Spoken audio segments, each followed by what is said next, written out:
গণতন্ত্র রক্ষায় কংগ্রেসকে ভোট দেওয়ার আহ্বান শিলচরের প্রার্থী সূর্যকান্তের। দেশের গণতন্ত্র রক্ষা করতে কংগ্রেসকে ভোট দেওয়ার আহ্বান জানালেন শিলচর লোকসভা আসনের দলীয় প্রার্থী সূর্যকান্ত সরকার। মঙ্গলবার সন্ধ্যায় উধারবন্দ বাজারে আয়োজিত এক সভায় বক্তব্য রাখতে গিয়ে ওই আহ্বান জানান সূর্যকান্ত। তিনি বলেন, অন্যায় অবিচারের বিরুদ্ধে ঐক্যবদ্ধ লড়াই প্রয়োজন, আর এজন্যই শিলচর সহ অসমের অন্যান্য আসনে কংগ্রেসের প্রার্থীদের জয়ী করতে হবে। উধারবন্দ মণ্ডল কংগ্রেসের উদ্যোগে অনুষ্ঠিত সভায় বিশেষ অতিথি হিসেবে বক্তব্য রাখেন শিলচর জেলা কংগ্রেস সভাপতি অভিজিৎ পাল। তিনি বলেন, শিলচরের বিজেপি প্রার্থী এত বছর মন্ত্রী থেকেও বরাকের জন্য তেমন কিছু করতে পারেননি। ব্লক কংগ্রেস সভাপতি পুলক রায় বলেন, উধারবন্দে দল শক্তিশালী রয়েছে, ভোট গণনার পর তা আবার প্রমাণিত হবে। এছাড়াও বক্তব্য রাখেন দুই জেলা কংগ্রেস সহসভাপতি শ্রীমান্ত ভট্টাচার্য, দিব্যজ্যোতি বড়ুয়া, এসসি মোর্চার চেয়ারম্যান কানাই রবি দাস, মাইনরিটি মোর্চার রাজ্য কমিটির সাধারণ সম্পাদক ইকবাল হোসেন তালুকদার, মহিলা কংগ্রেস সভানেত্রী বিধু রানী সিংহ সহ অন্যান্য নেতারা। সবাই আসন্ন লোকসভা নির্বাচনে কংগ্রেস প্রার্থীকে জয়ী করার অঙ্গীকার নিয়েছেন।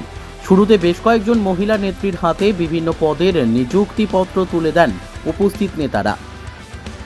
উধারবন্দ থেকে শিবাজি ধরের রিপোর্ট, নববার্তা টুডে। আজকে শিলচর লোকসভা আসনে প্রার্থী হয়েছে।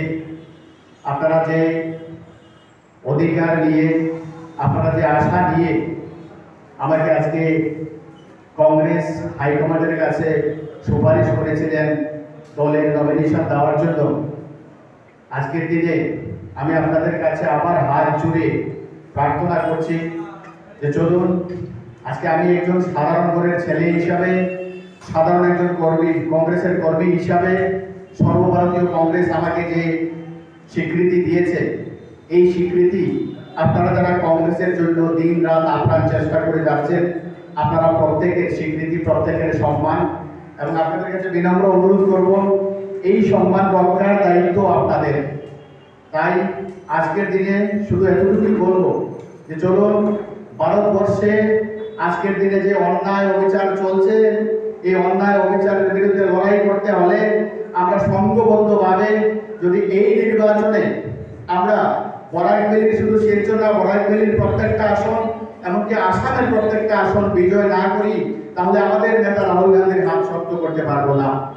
আপনারা জানেন, আমাদের নেতা রাহুল গান্ধী কাশ্মীর থেকে কন্যাকুমারী, ভারতবর্ষের প্রতিটি গ্রামে, প্রতিটি অঞ্চলে ঘুরে ঘুরে ভারতবর্ষের মানুষের প্রতি যে অন্যায় অবিচার হচ্ছে, সেই অন্যায় অবিচারের যে উনি স্থিতি, এই স্থিতির বিরুদ্ধে আজকে কংগ্রেস দল আগামী দিনে আমরা লড়াই করব। আপনারা জানেন, ভারতবর্ষ একটা সেকুলার সংবিধান ছিল। এই সেকুলার সংবিধানের মধ্যে এই সেকুলারিজমকে ধ্বংস করে ভারতের গণতন্ত্রকে ধ্বংস করার জন্য যে প্রক্রিয়া চলছে, আজকে যদি আপনারা ঐক্যবদ্ধভাবে আমাদের এই কংগ্রেসকে এবং রাহুল গান্ধীর হাতকে শক্তিশালী না করেন, তাহলে আগামী দিনে আমরা হয়তো এমন পরিস্থিতি হবে, আমরা এই ভোট যুদ্ধে অবতীর্ণ হওয়ার মতো পরিস্থিতি থাকবে না। যাই হোক, আমি আবারও সবাইকে আমার বিনম্রভাবে আবেদন এবং প্রণাম জানিয়ে